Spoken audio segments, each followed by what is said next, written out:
Man-made pollutants have been found in the deepest parts of the Pacific Ocean. A study of the Mariana and Kermadec trenches on the seafloor showed high levels of industrial chemicals, including PCBs, banned since the 1970s.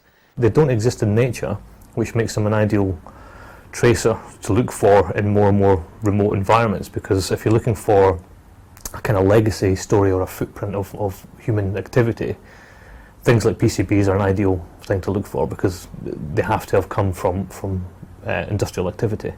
Pollutants were probably transported by industrial accidents, discharges and landfill leakages. Non-degradable, they're consumed by amphipods like these. Voracious eaters that populate the seafloor, the crustaceans are ideal for such research.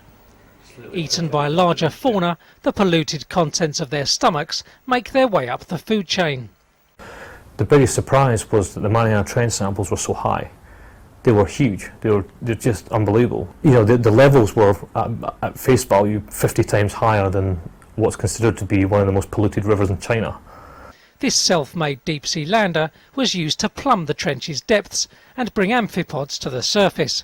And on the vehicle itself there are cameras and things like pressure sensors, and temperature sensors, and water samplers and traps in this case.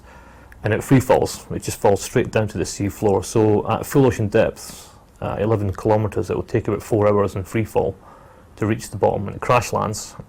And we bait it with fish we find in that area. Contaminants were found inside the stomachs of every amphipod tested.